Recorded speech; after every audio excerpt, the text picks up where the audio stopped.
প্রিয় দর্শক বন্ধুরা, আজকে আবার একটা নতুন রেসিপি আপনাদের সঙ্গে শেয়ার করব। এটা হচ্ছে হান্ডি চিকেন।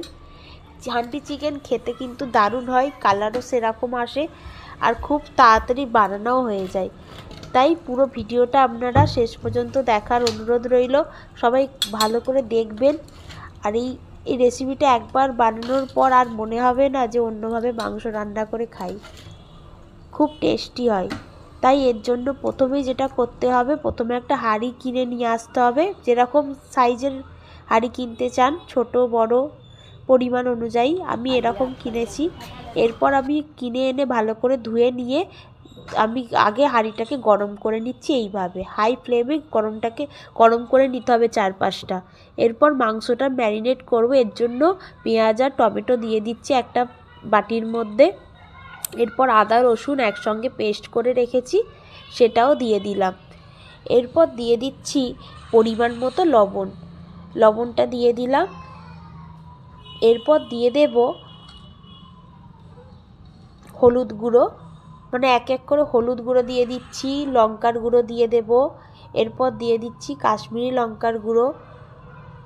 সব মশলাগুলো মানে 1 চামচ করে আমি সবই মশলা দিয়ে দিলাম। গোটা গরম মশলার মধ্যে দারচিনি, এলাচ, লবঙ্গ দিলাম। এরপর দিচ্ছি গরম মশলা গুঁড়ো দিয়ে দিলাম। দিয়ে দেওয়ার পর এর মধ্যে দিয়ে দিতে হবে, সব মশলা দিয়ে দিয়েছি। এরপর সর্ষের তেলটা দিচ্ছি। সর্ষের তেলটা একটু বেশিই দিতে হবে। প্রথমে সর্ষের তেলটা দিয়ে আগে মাংসটা, তারপরে মাংসটা দেব, দিয়ে মাখিয়ে নেব।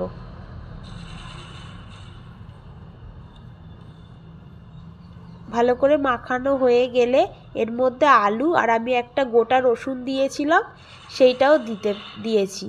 রসুনটা অপশনাল, আপনারা যদি ভালোবাসেন, অনেকে গোটা রসুন খেতে ভালো লাগে তাই বানাই, আমি বানিয়ে দিয়েছি এই জন্য। ভালো করে মাখানো হয়ে গেছে।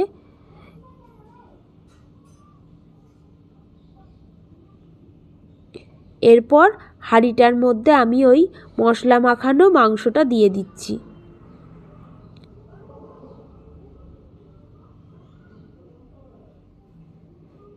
দিয়ে একটা সরা চাপা দিয়ে দিচ্ছি। এই সরার ওপর অনেকে আটা দিয়েও কভার করে দেয়, কিন্তু আটাটা মাখা ছিল না, তাই আমি এমনি দিয়ে দিলাম। আর অল্প আছে মাংসটা হতে দিতে হবে।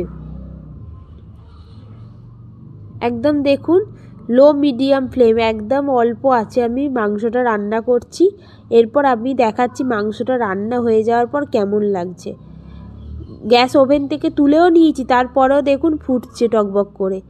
এত সুন্দর লাগছে, কালারটা এত ফাইন এসেছে, খুব ভালো লাগছে। আর টেস্টও খুব ভালো হয়েছিল মাংসটার। আমি গরম গরম ভাতের সঙ্গে এটা সার্ভ করেছি।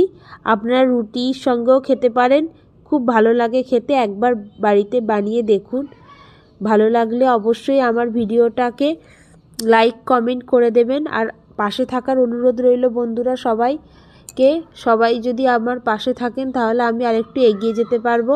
তাহলে একবার এই চিকেনটা এইভাবে বানিয়ে দেখুন, অন্য রকমভাবে আর চিকেন খেতে ইচ্ছা করবে না। তাহলে দেখা হচ্ছে আবার পরের ভিডিওতে। ততদিন ভালো থাকুন।